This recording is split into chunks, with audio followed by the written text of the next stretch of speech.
రాత్రికాల సమయంలో ప్రభా నీ సన్నిధిలో కూడుకోవడానికి మాకు ఇచ్చిన ఈ అవకాశాన్ని బట్టి మీకు స్తుతులు స్తోత్రాలు చెల్లిస్తున్నాం ప్రభా. ఇప్పటి వరకు మమ్మల్ని సజీవుల లెక్కలో ఉంచిన విధానాన్ని బట్టి మీకు స్తుతులు స్తోత్రాలు చెల్లిస్తున్నాం నాయన.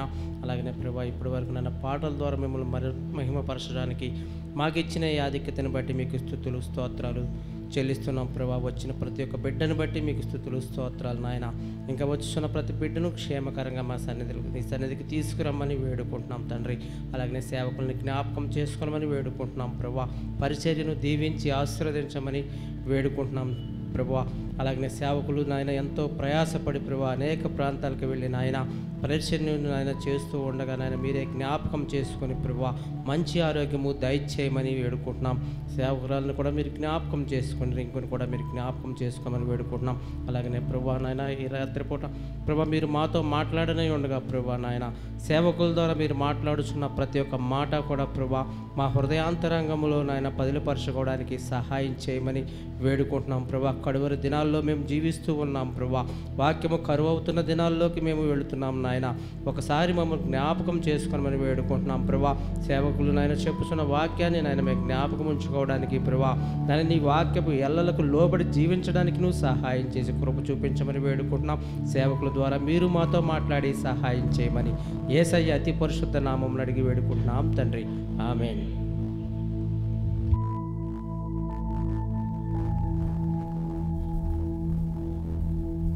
Praise the lord. దేవుని నామానికి మహిమ కలుగును గాక. మరి ఒకసారి మీ అందరూ కూడా ప్రత్యేకమైన వందనాలు తెలియజేసుకుంటూ ఉన్నాను. ఎస్, పరిశుద్ధ గ్రంథం నుండి ఒక వాక్యాన్ని మనం ధ్యానిద్దాం. మొదటి పేతురు పత్రిక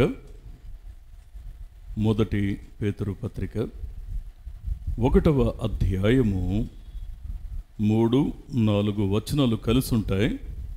ఆ భాగాన్ని ఒకసారి మనం చూద్దాం. చదువు. మన ప్రభువగు యేసుక్రీస్తు తండ్రి అయిన దేవుడు స్తుతింపబడునుగాక. కళ్ళు మూసుకొని చిన్న ప్రార్థన చేద్దాం. దయగలిగిన తండ్రి, మహోన్నతుడా, మరొకసారి మీ పాదాల దగ్గరికి వస్తూ ఉన్నాం మా ప్రభు. అయ్యా, ఎంతైనా నువ్వు స్తుతి నొందదగిన దేవుడవు. మా జీవితంలో నిన్నెంత స్తుతించినా మేము రుణస్థులమే. దేవ, నీ పాదాల దగ్గరికి వస్తూ ఉన్నాం మా ప్రభు. ఆశ్చర్యకరమైనటువంటి నేను నీ మాట ద్వారా, నీ వాక్కు ద్వారా మళ్ళీ మా మనస్సాక్షిని మీరు తట్టి లేపండి. దేవా, ఎందుకు నిన్ను స్తుతించాలో, ఏ విషయం కొరకు నిన్ను స్తుతించాలో అయ్యా మా మనసారా మేము గ్రహించుకొని మా జీవితాంతం దాన్ని వెంబడించేలా సహాయం చేయమని, దానికి అనువుగా మేము బ్రతకడానికి మీరు కృప చూపించమని, తోడుగా ఉండి నడిపించమని యేసు నామములో ప్రార్థిస్తున్నాం మా పరమ తండ్రి. Amen, amen. జాగ్రత్తగా దేవుని వాక్యాన్ని మనం అర్థం చేసుకునేటువంటి ప్రయత్నాన్ని మనం చేస్తే, ఇక్కడ మళ్ళీ చదువుదాం ఒకసారి ఆ మాటని. మన ప్రభువగు యేసు క్రీస్తు యొక్క తండ్రి అయిన దేవుడు స్తుతింపబడునుగాక. ఇక్కడ దేవుడు స్తుతించబడాలి అని ఇక్కడ ఒక మాటని పేతురు మాట్లాడుతూ ఉన్నాడు. కారణం ఏంటి? దేనికి దేవునిని స్తుతించాలి? మన జీవితాల్లో మనం దేని నిమిత్తం మనం దేవుని స్తుతించాలి? మనం ఖచ్చితంగా ఎందుకు స్తుతించబద్దులమై ఉన్నాం అంటే రీజన్ నెంబర్ 1. అక్కడ అదే వచనం కొంచెం కిందకు వస్తే అక్కడ ఒక మాట మనం చూస్తాం.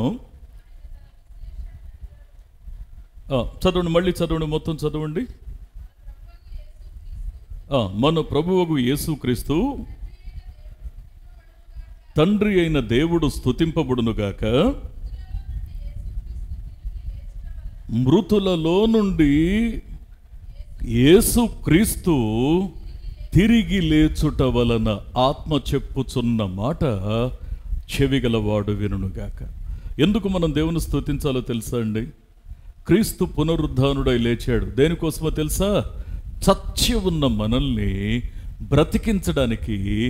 ఆయన మరణానికి మరణశిక్ష వేసి, ఆయన మరణపు ముల్లును విరచి మనల్ని బ్రతికించడానికి ఆయన తిరిగి లేచాడు. ఒకవేళ ఆయన మన కొరకు మరణించకపోతే మనం విషయంలో పాపం అలాగే నిలిచి ఉండేది.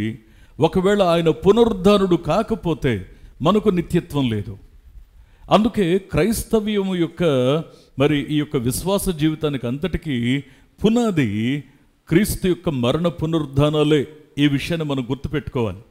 అందుకే ఇక్కడ వాక్యం సెలవిస్తూ ఉన్నటువంటి సత్యం ఏంటి అంటే, క్రీస్తు తిరిగి లేచుట వలన, యేసు క్రీస్తు తిరిగి లేచుట వలన దేవునిని మనం స్తుతించబద్దులమై ఉన్నాం.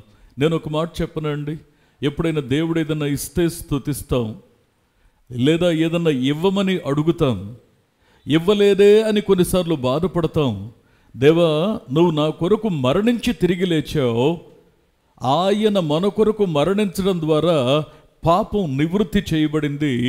మరణం ఆయన తిరిగి లేవడం ద్వారా మరి మరణం ఓడించబడింది అన్న కృతజ్ఞతతో ఎప్పుడైనా దేవునిని వ్యక్తిగతంగా ఈ ఒక్క అంశం కోసం ఇంత విశ్వాస ప్రయాణంలో ఒక్కరోజు దేవుని కోసం ప్రతిష్ఠించుకొని, దేవా నా కోసం నువ్వు మరణించి తిరిగి లేచావు, ఈ అంశం కోసమే ప్రార్థించడానికి ఎప్పుడైనా దేవుని పాదాల దగ్గర మనం కూర్చున్నామా? మనం దేవుని స్తుతించాలండి. దేవుడు ఏదో ఇచ్చాడని కాదు, ఇస్తాడని కాదు, ఇవ్వాలని కాదు. దేవుడు మన కొరకు ఆయన మరణించి తిరిగి లేచాడే, ఆ కారణం చేత ఖచ్చితంగా మనం చేయాల్సిన పని ఏంటి అంటే ఆయనను మనం స్తుతించవలసిన వారమై ఉన్నాం. ఇది మొదటి రీజన్. రెండవ విషయం ఏంటి అంటే, దాని కొనసాగింపును అలాగే జాగ్రత్తగా మనం చదివితే, జీవముతో కూడిన నిరీక్షణ మనకు కలుగునట్లు ఆత్మ చెప్పుచున్న మాట చెవిగలవాడు వినుగాక. ఎందుకు మనం దేవుని స్తుతించాలో తెలుసా? ఒకటి, ఆయన మన కొరకు మరణించి తిరిగి లేచినందుకు. రెండవది ఏంటి అంటే, ఇక్కడ జీవముతో కూడిన నిరీక్షణ మనకు కలిగించబడింది. క్రైస్తవుని యొక్క నమ్మకం ఏంటో తెలుసా అండి? ఈరోజు ఇక్కడ కన్ను మూస్తే నేను నిత్యత్వంలో కళ్ళు తెరుస్తాను. ఈరోజు ఇక్కడ కన్ను మూస్తే నేను నా దేవునితో కూడా ఉంటాను. ఎక్కడ దుఃఖం ఉండదో, ఎక్కడ వేదన ఉండదో, ఎక్కడ ఏడ్పు ఉండదో, ఎక్కడ మరి బాధ ఉండదో, అక్కడ నా ప్రభువుతో కలిసి నేనుంటాను. ఇది మన నిరీక్షణ. ఎప్పుడైనా కానీ ఏదో లేదని ఏడ్చుంటాం, కానీ ఏదో దొరకలేదు కలగలేదని మనం బాధపడుంటాం. కానీ ఏనాడైనా సరే, దేవా ఏదున్నా లేకపోయినా నా గుండెల్లో ఒక నిరీక్షణ ఇచ్చావు. ఇక్కడ నేను కన్ను మూస్తే ఖచ్చితంగా నేను నీ యొక్క సన్నిధిలో నేను కళ్ళు తెరుస్తాను. ఎప్పుడైనా ఆలోచించామా? అసలు మన నిరీక్షణ ఏంటి? అసలు ఎలాంటి నిరీక్షణ కలిగి మనం బ్రతుకుతున్నాం? ఎలాంటి ఆలోచన కలిగి మనం బ్రతుకుతున్నాం? ఎలాంటి ఆశ కలిగి మనం బ్రతుకుతున్నాం? అసలు నువ్వు దేనికి దేవుణ్ణి స్తుతించాలో నీకు అర్థమవుతుందా? అసలు దేనికి దేవునిని స్తుతించాలనుకుంటున్నావో నీకేమన్నా అర్థమవుతుందా అని పరిశుద్ధాత్మ దేవుడు అడిగితే ఏం చెప్దాం? ప్రియ స్నేహితులారా, అందుకే జాగ్రత్తగా వాక్యాన్ని అర్థం చేసుకునే ప్రయత్నాన్ని మనం చేస్తే మన నిరీక్షణ ఏంటి అంటే, ప్రకటన గ్రంథము 21వ అధ్యాయము 4వ వచనాన్ని ఒకసారి మనం చదివినట్లయితే, చదువు. ఆయన వారి కన్నుల ప్రతి బాష్ప బిందువును తుడిచివేయును, మరణము ఇక ఉండదు, దుఃఖమైనను ఏడ్పైనను వేదన అయినను ఇక ఉండదు, మొదటి సంగతులు గతించిపోయాయి అని సింహాసనములో నుండి ఒక గొప్ప స్వరం చెప్పడాన్ని నేను వింటున్నాను. క్రైస్తవుని యొక్క నిరీక్షణ ఏంటో తెలుసా అండి? ఏం కలిగి ఉన్నామో తెలిస్తే అసలు నువ్వేం కోల్పోయావో అన్నది అది చాలా అల్పమైందన్న విషయం నీకు నాకు అర్థమవుతుంది. అందుకే క్రీస్తును కలిగి ఉన్న జీవితాల్లో వాస్తవంగా మనం ఈ సత్యాన్ని తెలుసుకోవాలి. నేను దేని చేత నేను తృప్తి చెందుతున్నాను, దేని విషయంలో దేవుని నేను స్తుతించ రుణస్థున్నై ఉన్నాను అన్న విషయం నీకు నాకు అర్థం కావాలి. ఎక్కడ కన్నీరు ఉండదో, ఎక్కడ వేదన ఉండదో, ఎక్కడ ఏడ్పు ఉండదో అక్కడ ఆ కనికరం కలిగిన దేవుడు నిన్ను నన్ను ఉంచాలనుకుంటున్నాడు. ఇక్కడ క్రీస్తు కొరకు బ్రతికే వారికి దేవుడిచ్చేటువంటి ఆధిక్యత అదే మన నిరీక్షణ. అందుకే ఆ నిరీక్షణకు పెట్టిన పేరేంటంటే జీవముతో కూడిన నిరీక్షణ. ఈ లోకంలో ఉన్నదంతా ఎప్పటికైనా సరే, అందుకే ప్రసంగి గ్రంథకర్త అంటాడు, లోకంలో ఉన్నదంతా వ్యర్థము వ్యర్థము వ్యర్థము అంటాడు. జీవితాన్ని కాసి వడబోసిన వాడు, మహాచక్రవర్తి, జీవితంలో మంచి చెడ్డలు చూసినవాడు తాను చెప్తున్న మాట ఏంటంటే, అయ్యా నేను అన్నీ చూశాను జీవితంలో, సూర్యుని క్రింద ఉన్నవి అన్నీ కూడా వ్యర్థమే. అందుకే దేవుని వాక్యాన్ని మనం చూస్తే పరిశుద్ధ గ్రంథం సెలవిస్తున్న సత్యం ఏంటి అంటే, ఆ నీతి సూర్యుడు ఉదయించే ఆ లోకంలో అక్కడ మాత్రమే మనకి జీవముతో కూడిన నిరీక్షణ, దాని సాఫల్యత. ఇక్కడ నిరీక్షణ కలిగి ఉంటాం, అక్కడ నిరీక్షించిన దాన్ని స్వతంత్రించుకుంటాం. దేనికి దేవుణ్ణి స్తుతించాలో తెలుసా? దేవుని యొక్క వాక్యం సెలవిస్తూ ఉన్నటువంటి సత్యం ఏంటి అంటే, ఒకటి, క్రీస్తు నా పాపాల కొరకు మనమింకను, చూడండి కొన్ని మాటలు పరిశుద్ధాత్మ దేవుడు ఎలా రాయించాడంటే, మనమింకను పాపులమై ఉండగానే ఆయన మన కొరకు, నిజంగా ఎంత త్యాగం, ఎంత ప్రేమ. నాలో ఏ మంచి లేదని తెలుసు, నాలో ఏ యోగ్యత లేదని తెలుసు, నేను దేవునిని నొప్పిస్తున్నానని తెలుసు, దేవుని మనసు కష్టపెడుతున్నానని తెలుసు, తెలిసి నా గురించి ఆయన తన నిండు ప్రాణాన్ని పెట్టాడే, దానికి తగినంతగా నేను కృతజ్ఞత కలిగి బ్రతుకుతున్నానా? ఇది ప్రశ్న. ప్రియ స్నేహితులారా, ఒకటి, ఆయన మన కొరకు మరణించి తిరిగి లేచినందుకు మనం ఆయన్ని స్తుతించాలి. రెండవది, జీవముతో కూడిన ఒక నిరీక్షణ మన గుండెల్లో ప్రతిష్ఠించినందుకు మనం దేవుణ్ణి స్తుతించాలి. మూడవది ఏంటి అంటే దాని కంటిన్యూషన్. మరొకరు చదవండి. అదే మనం 1 పేతురు పత్రిక 1వ అధ్యాయము 3-4 వచనాలు చూస్తున్నాం. అనగా అక్షయమైనదియు నిర్మలమైనదియు వాడబారనిదియు అయినా స్వాస్థ్యము మనకు కలుగునట్లు ఆత్మ చెప్పుచున్న మాట చెవిగలవాడు వినుగాక. ఎందుకు దేవునిని స్తుతించాలి అంటే, ఇక్కడ భక్తుడు ఈ 2 వచనాల్లో వాడినటువంటి మాటలు ఏంటి అంటే, అక్కడ అంటాడు, ఒకటి అక్షయమైనది అంటే ఎప్పటికీ క్షయము కానిది, అంటే పాడు కానిది, ఎప్పటికీ నిలిచి ఉండేది. రెండవది నిర్మలమైనది అంటే దాంట్లో ఏమాత్రం కూడా కలుషితం ఉండదు, ఇక కన్ఫ్యూజన్ ఉండదు, అది నిర్మలమైనది. ఇంకొక మాట ఇక్కడ ఏం వాడతాడంటే వాడబారని స్వాస్థ్యము అంటే ఆ కనికరం కలిగిన దేవుడు నీకు నాకు ఇవ్వనుద్దేశించిన, అంటే తన పిల్లలకు ఇవ్వనుద్దేశించిన ఆ స్వాస్థ్యము అంటే దాని అర్థం ఏంటంటే, ఒకటి నీ కోసమని ఆయన కేటాయిస్తే అది యుగ యుగ యుగ యుగాలు అది ఇంకది నీదే. ఈ స్వాస్థ్యం ఎలాంటిది అంటే దీనికి 3 సుగుణాలని అక్కడ ఆపాదించి చెప్తున్నాడు. ఒకటి అక్షయమైనది, రెండవది నిర్మలమైనది, మూడవది వాడబారనిది. నువ్వేం పొందబోతున్నావో నీకు తెలిస్తే, నిజంగా భూమి మీద ఇది ఉంది అది లేదు, దానివల్ల దీనివల్ల ఈ సమస్యలు ఆ గొడవలు, ఇక నేను దేవునికి ఏం ప్రార్థన చేయను, నాకున్న సమస్యలే నాకు సరిపోతా ఉన్నాయి, ఇక నాకున్న కష్టాలు ఏడవని రోజు లేదు, దుఃఖపడని రోజు లేదు, కన్నీరు విడవని రోజు లేదు, నింద అనుభవించని రోజు లేదు. ఇలాంటి పరిస్థితుల్లో ఇక మనస్ఫూర్తిగా ఏం ప్రార్థన చేయను, ఇక దేవుని స్తుతించటమా, ఏమని స్తుతించను, నా పరిస్థితులు ఏమైనా మారితేగా అని సంకుచితమైన మాటలు మాట్లాడుతూ ఉంటాం. అవిశ్వాసి కంటే చెడ్డవారిగా మనం ప్రవర్తిస్తూ ఉంటాం. అసలు దేనికి దేవుని స్తుతించాలో తెలుసా?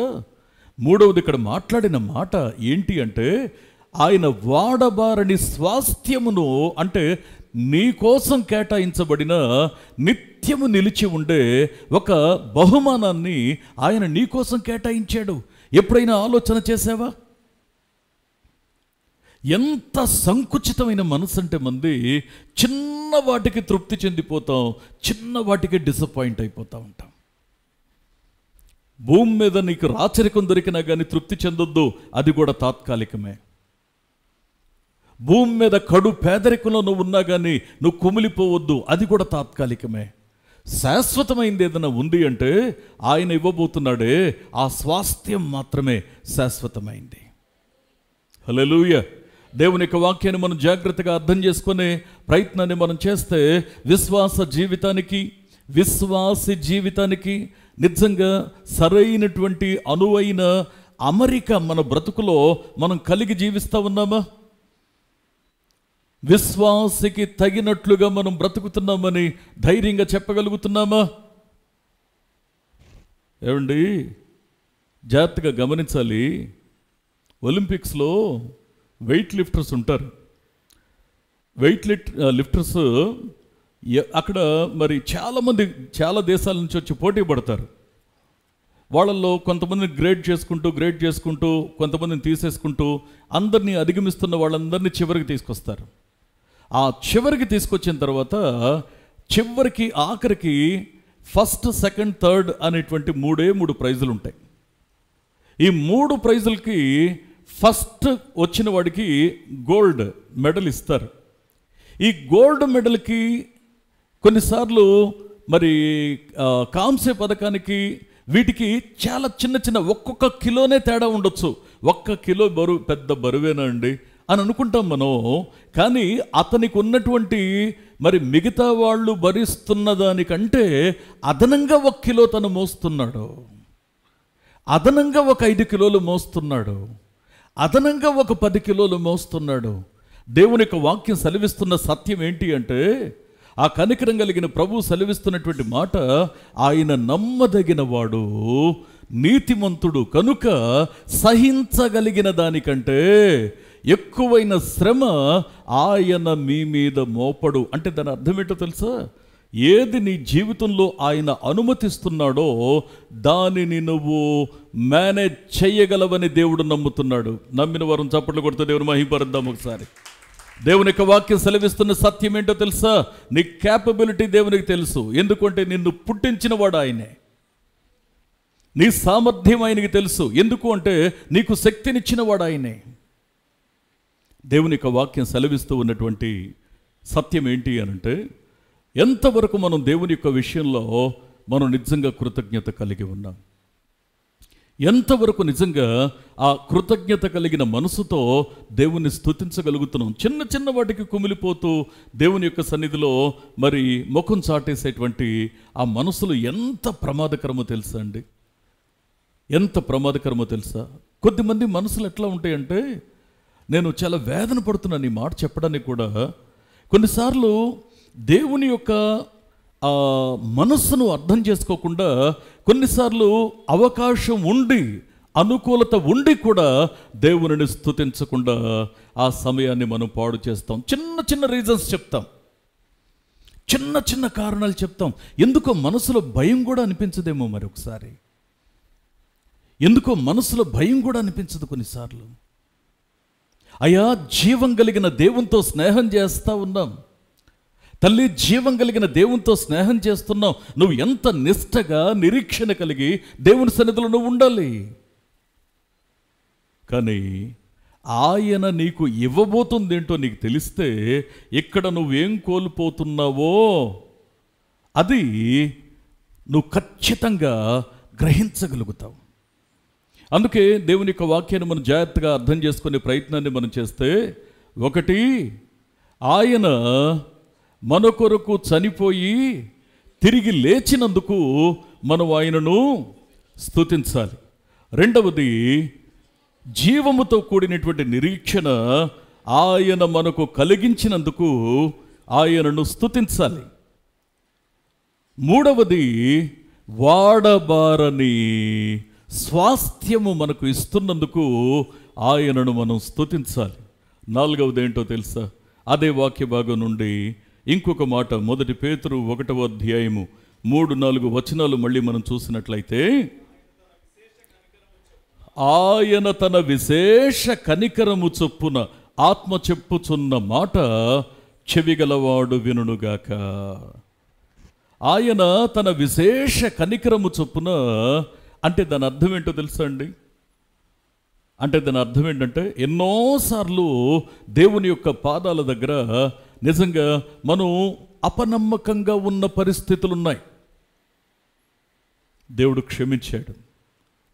ఎన్నోసార్లు ప్రార్థనాహీనంగా ఉన్న సందర్భాలు ఉన్నాయి. దేవుడు క్షమించాడు. ఎన్నోసార్లు దేవుని సన్నిధిలో కనబడాల్సినటువంటి పరిస్థితుల్లో మనం చిన్న చిన్న సౌకర్యాల కోసం, చిన్న చిన్న కారణాల కోసం దాన్ని మనం పోగొట్టుకున్న సందర్భాలు ఉన్నాయి. నువ్వేం కోల్పోతున్నావు నీకు తెలిస్తే నీ ఏడ్పును, నీ దుఃఖాన్ని ఎవరు ఆపలేరు. దేవుని యొక్క వాక్యం సెలవిస్తున్న సత్యం ఏంటి అంటే, దాన్ని కూడా దేవుడు క్షమించాడు. దేవుని యొక్క వాక్యం ఏం చెప్తా ఉందంటే, కొన్నిసార్లు ప్రార్థనాహీనంగా ఉన్న మన జీవితాల్లో అసంతృప్తిని దేవునికి కలిగిస్తూ ఉన్నప్పటికీ మన జీవితాల్లో ఆయన మనలను విడవకుండా ఆదరిస్తూ, ప్రేమిస్తూ, ధైర్యపరుస్తూ, ఓర్చుకుంటూ ఆయన మనల్ని నడిపించిన సందర్భం మనకు జ్ఞాపకం ఉంది. నేను ఒక మాట మీకు జ్ఞాపకం చేయనా? నిజంగా దేవుడు మన ఎడల ఎలాంటి ప్రేమ చూపుతాడు అంటే, మనం గతంలో ఒకసారి మాట చక్కగా మనం ధ్యానం చేశాం. ఇర్మియా గ్రంథంలో 18వ అధ్యాయము 4వ వచనాన్ని ఒక్కసారి మనం ధ్యానిస్తే, కుమ్మరి జిగటమంటితో చేయుచున్న కుండ వాని చేతిలో విడిపోగా ఆ జిగటి మన్ను మరలా తీసుకుని కుమ్మరి తనకు యుక్తమైనట్టుగా దానితో మరి ఒక కుండను చేశాను. ఆత్మ చెప్పుచున్న మాట చెవిగలవాడు వినుగాక. నీకు తెలుసా ఎన్నిసార్లు దేవుని చేతిలో నుంచి విడిపోయావో? నీకు తెలుసా ఎన్నిసార్లు దేవుని చేతిలో నుంచి నువ్వు జారిపోయావో? ఎన్నిసార్లు దేవుని మనసును నొప్పించావో? ఎన్నిసార్లు దేవుని హృదయాన్ని మనం దుఃఖపెట్టామో జ్ఞాపకం ఉందా? దేవుని యొక్క వాక్యం సెలవిస్తూ ఉంది, నిజంగా ఆయన విశేషమైన కనికరము చొప్పున. ఈ విశేషమైన కనికరం మన జీవితంలో ఏం చేస్తుందంటే శాశ్వతమైన ప్రేమను చూపిస్తుంది. అందుకే ఇప్పటికీ ఆయన మనల్ని విడువక మన ఎడల కృప చూపుచూ ఉన్నాడని పోయినసారి మనం చదువుకున్నాం. శాశ్వతమైన ప్రేమను ఆయన చూపుతున్నాడు. ఆయన విశేషమైన కనికరం ఏం చేస్తుందంటే మన బలహీనతల్ని క్షమిస్తుంది, మన బలహీనతల్ని అర్థం చేసుకుంటుంది. ఎందుకు అంటే మనం బలహీనతల్లోనే కొనసాగాలని కాదు, ఆ బలహీనతలో ఉన్నామన్న సత్యాన్ని కనీసం అప్పటికైనా గమనించి దానిని అధిగమించి క్రీస్తును సంతృప్తిపరిచేలా బ్రతకాలని. ఉండగలుగుతున్నామా ఆ విధంగా? బ్రతుకుతున్నామా ఆ విధంగా? నేను నిజంగా ఒక మాట మాత్రం నేను దుఃఖంతో చెప్తానండి, రాను రాను ప్రజలకి ఆసక్తి తగ్గిపోతూ ఉంది. ప్రజలకి ఆసక్తి చల్లారిపోతూ ఉంది. చాలే అనే భావన. దేవుని యొక్క వాక్యం ఏం సెలవిస్తూ ఉంది అంటే, నేను దుఃఖంతో వేదనతో చెప్తున్నాను ఈ మాటని, చాలాసార్లు మన ప్రార్థన తగ్గిపోతూ ఉంది, దేవుని విషయంలో భయభక్తులు తగ్గిపోతూ ఉన్నాయి, దేవునితో మనం గడిపే సమయం తగ్గిపోతూ ఉంది, దేవుని సన్నిధిలో కనబడే సమయం తగ్గిపోతూ ఉంది. ఎందుకు అనంటే చల్లారిపోతున్నాం అనడానికి ఇదొక నిదర్శనం. చల్లారిపోతున్నాం అనడానికి ఇదొక నిదర్శనం. దేవుని యొక్క వాక్యం సెలవిస్తూ ఉన్నటువంటి సత్యం ఏంటి అంటే, ఆయన యొక్క విశేషమైన కనికరమే గనక ఒకవేళ మన జీవితంలో లేకపోతే మనం ఇప్పటికీ క్షేమంగా ఉండగలిగే వారం కాదు. ఆయన విశేషమైన కనికరం. మనం ఎందుకు దేవుని స్తుతించాలి అంటే మన బలహీనతలను బట్టి. అందుకే అంటాడు, దేవా నువ్వు కనిపెట్టి చూస్తే ఎవరు నీ ఎదుట నిలవగలరు?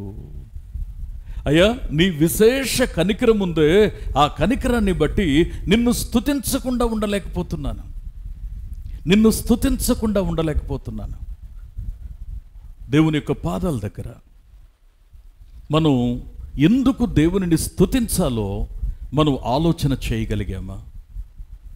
ఎందుకు దేవునిని మనం స్తుతించి తీరాలో మనం నిజంగా మనస్సాక్షిపూర్వకంగా మనం అర్థం చేసుకోగలుగుతున్నామా? పరిశుద్ధ గ్రంథం సెలవిస్తూ ఉన్నటువంటి సత్యం ఏంటి అంటే, ఇక్కడ నెంబర్ 1 దేనికి స్తుతించాలి దేవుణ్ణి?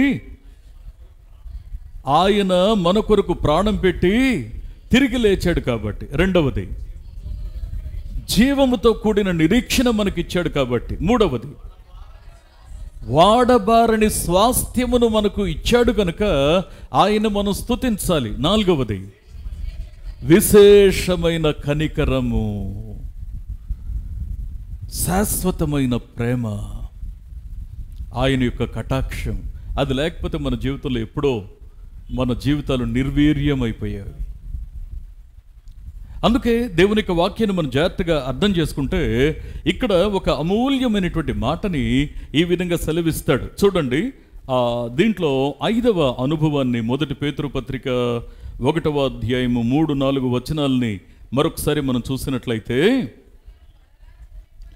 మనలను మరలా జన్మింపచేసెను, ఆత్మ చెప్పుచున్న మాట చెవిగలవాడు వినుగాక. మరలా జన్మింప చేయడం అంటే అర్థం ఏంటో తెలుసా అండి? మారు మనస్సు అనుభవం, రక్షించబడిన అనుభవం. నిజంగా ఇవన్నీ కూడా ఎందుకు దేవుణ్ణి స్తుతించాలంటే, నీకు కలిగిందంతా కూడా ఒకవేళ పోగొట్టుకున్నా పర్వాలేదు, కానీ దేవుని కనికరాన్ని మాత్రం పోగొట్టుకోవద్దు.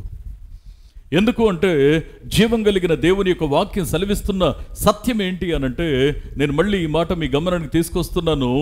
ఆయన మనలను రక్షించుకోవడానికే ఆయన ఇంత త్యాగాన్ని చేశాడు. ఆయన చనిపోయి తిరిగి లేచింది అందుకే, ఆయన విశేష కనికరాన్ని మనకు చూపింది అందుకే, అంత మాత్రమే కాదు జీవంతో కూడిన నిరీక్షణ ఇచ్చింది అందుకే, వాడబారని స్వాస్థ్యం ఇచ్చింది కూడా అందుకే. ఇవన్నీ కూడా రక్షించబడిన అనుభవాన్ని బట్టి మాత్రమే అవన్నీ స్వతంత్రించుకోగలుగుతాం. అందుకే రోమపత్రికలో ఒక మాట మనం చూస్తాం కదా.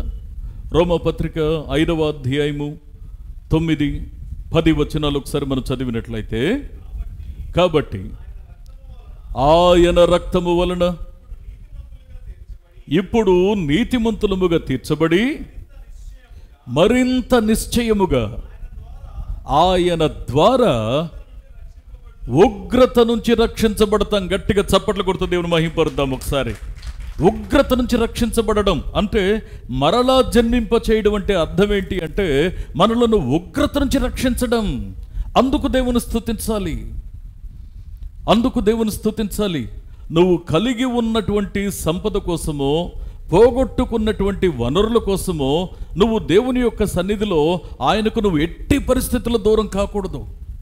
దేవుని యొక్క వాక్యం సెలవిస్తున్న సత్యం ఏంటి అనంటే, ఆయన మన జీవితంలో మనలను తిరిగి జన్మింప చేయడం అంటే అర్థం ఏంటి అంటే, మళ్ళీ ఈ మాట మీ గమనానికి తీసుకొస్తున్నాను, ఆయన మనలను ఉగ్రత నుంచి తప్పించడం.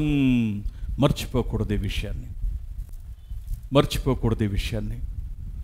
అంటే మన జీవితంలో ఈ యొక్క విశ్వాసం ఉండాలి. 10వ వచనం కూడా చూడండి అక్కడ, ఏలయనగా శత్రువులమై ఉండగా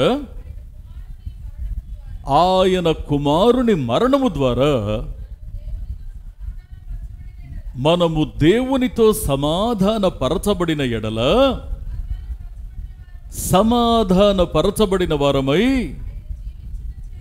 ఆయన జీవించుట చేత మరి నిశ్చయముగా రక్షించబడుదుము. గట్టిగా చప్పట్లు కొడుతూ దేవుని మహింపరుద్దాం ఒకసారి. ఆ కనికరం కలిగిన దేవుడు మనకు చేసిన మేలేంటి అంటే, మనలను రక్షించడం, అంటే మనలను ఉగ్రత నుంచి తప్పించడం. అంటే నిత్య నరకాగ్ని నుండి మనలను విమోచించడం, నిత్య నరకాగ్ని నుండి విమోచించబడడం. ఆయన్ని స్తుతించడానికి నీకు ఇంకేం రీజన్ కావాలి? ఆయన్ని స్తుతించడానికి ఇక నీకు ఏం కలిగిస్తే నువ్వు ఆయన్ని స్తుతిస్తావు?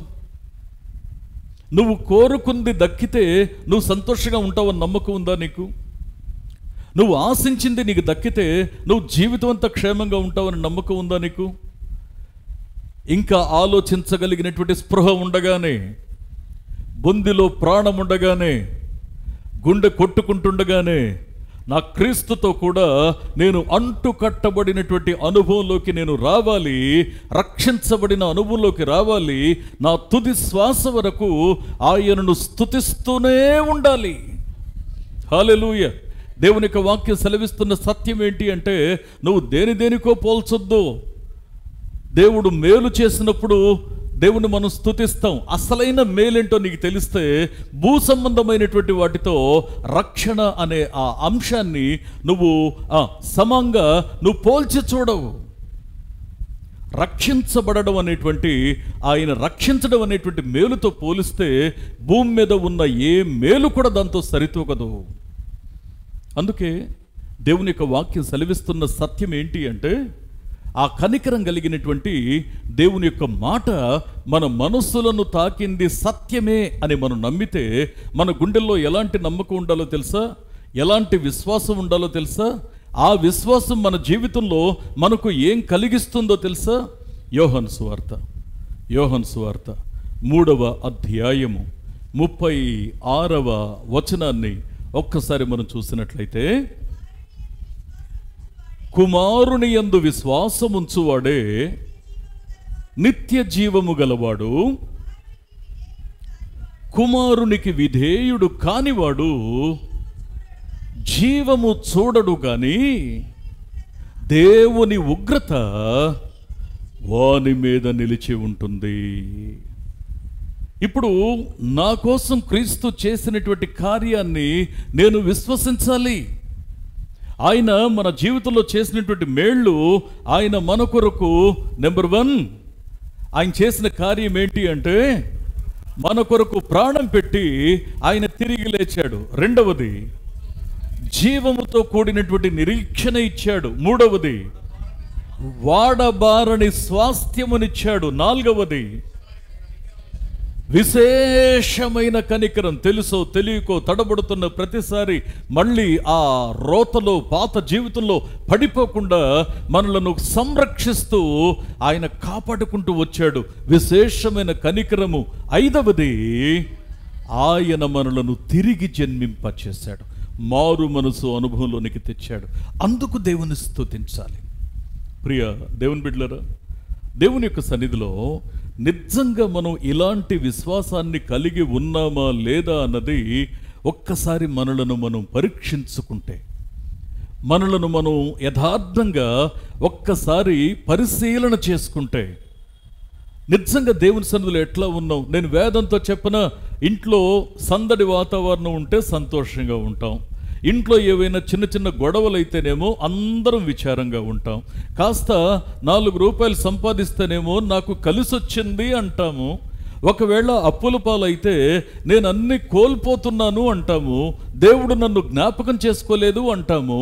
కానీ వాక్యం ఏం చెప్తా ఉందంటే, నీ భౌతికమైన విషయాల్ని, ఆత్మీయ జీవితాన్ని నువ్వు ముడిపెట్టొద్దు.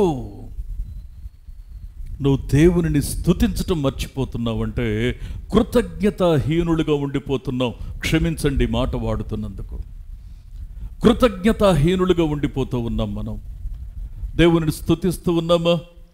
ఈ యొక్క వాక్యంలో నిజంగా మనం అంటు కట్టబడిన అనుభవంలో మనం ఉన్నాం. ఆయన యందు విశ్వాసం ఉంచామంటే మనం ఉగ్రత నుంచి తప్పించబడడం మాత్రమే కాకుండా నిత్య జీవాన్ని పొందుకుంటామని విశ్వాసానికి కలిగే ప్రతిఫలాన్ని యేసుక్రీస్తు ప్రభు చెప్పడాన్ని మనం వింటా ఉన్నాం.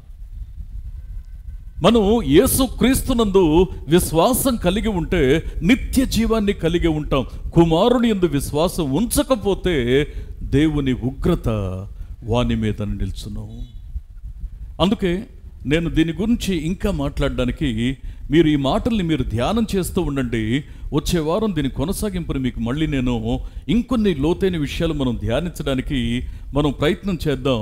ఇక్కడ వాక్యం సెలవిస్తున్న సత్యం ఏంటి అంటే, ఈ 5 విషయాలు మన గుండెల్లో ఉండాలి. రోజుకొక్కసారన్నా వీటిని జ్ఞాపకం చేసుకోండి. మొట్టమొదటి విషయం ఏంటంటే, మనం దేవుని స్తుతించాలండి. అల్టిమేట్గా మనం ఏం చేయాలి? దేవునిని స్తుతించాలి. ఎందుకు స్తుతించాలి? ఆయన మన కొరకు మరణించి తిరిగి లేచినందుకు. ఎందుకు స్తుతించాలి? చెప్పండి, స్పష్టంగా చెప్పండి. జీవముతో కూడిన నిరీక్షణ మనకిచ్చినందుకు. మూడవది, వాడబారని స్వాస్థ్యమును మనకిచ్చినందుకు. నాలుగవది, విశేషమైన కనికరాన్ని చూపినందుకు. ఐదవది, మనలను మరలా తిరిగి జన్మింప చేసినందుకు. మారు మనసు అనుభవం అంటే అర్థం ఏంటంటే, ఇక్కడ ఉగ్రత నుంచి ఆయన రక్షణలోకి నడిపించడం, ఉగ్రతలో నుంచి ఆ యొక్క మరి అంధకార సంబంధమైన అధికారము నుండి దేవుని యొక్క సహవాసానికి మనం నడిపించబడడం, ఆ యొక్క నిత్య నరకాగ్ని నుండి నిత్య జీవములోనికి నడిపించబడడం. ఈరోజు ఒక్క మాట చెప్పనా? నిజంగా నువ్వు దేవుని స్తుతిస్తున్నావా? చిన్న చిన్న విషయాల కోసం నువ్వు దేవునికి దూరం అయిపోతున్నావు. అల్పమైన విషయాల కోసం నువ్వు దేవునికి దూరం అయిపోతున్నావు. నీ కారణాలు నీకుంటాయి. ఆ కారణాలు దేవుడు లెక్క చేయకపోవచ్చు. ఆ కారణాలతో దేవుడు సంతృప్తి చెందకపోవచ్చు. నీకు సమయం ఉంది. నిన్ను మందిరానికి వెళ్ళొద్దని ఆటంకపరిచేవారు ఎవరు లేరు. అయినా సరే కొన్నిసార్లు దేవుని యొక్క సన్నిధిలో కనబడకుండా నీకు నువ్వే అడ్డంకులు సృజించుకుంటున్నావు. అసలు దేవుని స్తుతించే మనసు దేవుని యొక్క నియామక దినాలలో ఆయన సన్నిధిలో కనబడకుండా ఆగగలరా? ఆగవచ్చా? దేవుని యొక్క వాక్యం సెలవిస్తూ ఉన్నటువంటి సత్యం ఏంటి అంటే, నిజంగా దేవుణ్ణి స్తుతించేలా నా జీవితం ఉందా? ఆయన స్తుతించగలిగేలా నేను బ్రతుకుతున్నానా? నిజంగా ఆయనను స్తుతించవలసిన కారణాన్ని నేను గ్రహించి దానిని బట్టి ప్రత్యేకంగా దేవుని సన్నిధిలో నా అవసరాల కోసం కాదు, నా సమస్యల కోసం కాదు, వ్యక్తిగతంగా దేవుని సన్నిధిలో కేవలం ఈ కారణాల కోసం, ఈ 5 కారణాల కోసం నేను దేవుని స్తుతించగలుగుతున్నానా? ఎప్పుడైనా మనం ప్రార్థన చేసుకున్నామా? ఎప్పుడైనా ఆలోచించామా? ఎప్పుడైనా సరిదిద్దుకున్నామా? ఒకసారి మనం ప్రార్థన చేద్దాం. ఒక్కసారి మనం ప్రార్థన చేసుకుందాం. దేవుని యొక్క సన్నిధిలో మన హృదయాన్ని తెరిచి ఒక్కసారి మనం ప్రార్థన చేసుకుందాం. దేవుని కనికరాన్ని, దేవుని కటాక్షాన్ని ఒక్కసారి మనం జ్ఞాపకం చేసుకుందాం. ఆయన్ని స్తుతించాల్సినటువంటి వ్యక్తులుగా ఉన్న మనమే, ఆయన్ని స్తుతించవలసినటువంటి వ్యక్తులుగా ఉన్నటువంటి మనమే కొన్నిసార్లు మనం చిన్న చిన్న కారణాల వల్ల ఆయన సన్నిధిలో కొన్ని ఆటంకాలు మనమే ఏర్పరచుకుంటున్నాం. నువ్వు దేవుని సన్నిధిలో ఉండాల్సినటువంటి సమయంలో నువ్వు ఎక్కడున్నావో, నువ్వేం చేస్తున్నావో నాకు తెలియదు. నువ్వు ఆయన్ని స్తుతించే మనసు నీకు ఉన్నప్పుడు ఆయన సన్నిధికి రాకుండా నిన్ను ఆపగలిగింది ఎవరు? నీ పరిస్థితులు నిన్ను ఆపగలవా? దేవుని యొక్క వాక్యం సెలవిస్తూ ఉన్నటువంటి సత్యం ఏంటి అనంటే, ఒకసారి ప్రార్థన చేయి. నీకున్న చిన్న చిన్న కష్టాల్ని బట్టి నువ్వు దేవుడు నాకేం చేశాడు అనుకుంటున్నావేమో. నీ కుటుంబంలో ఉన్న సమస్యలను బట్టి నువ్వు తల్లడిల్లిపోతున్నాను అనుకుంటున్నావేమో. అవన్నీ అల్పమైన విషయాలు, అవన్నీ స్వల్పమైన విషయాలు. నువ్వు దేవుని ఆరాధించాలని నిర్ణయించుకుంటే, నువ్వు దేవుని ఆరాధించాలని నిశ్చయించుకుంటే, నీ హృదయంలో ఎట్టి పరిస్థితుల్లో కూడా నువ్వు దేవుని స్తుతించకుండా ఒక్క గంట కూడా నువ్వు గడపలేవు. ఒక్క క్షణం కూడా స్తుతించకుండా ఉండలేవు. ఒకసారి మనం ప్రార్థన చేసుకుందామా? ఒకసారి మనం ప్రార్థన చేసుకుందామా? ఈ సమయంలో క్లుప్తంగా ఒకరిద్దరం మనం ప్రార్థన చేద్దాం. క్లుప్తంగా ఒకరిద్దరం మనం ప్రార్థన చేద్దాం. దేవుని యొక్క సన్నిధిలో మనసు తెరిచి క్లుప్తంగా చెప్పబడి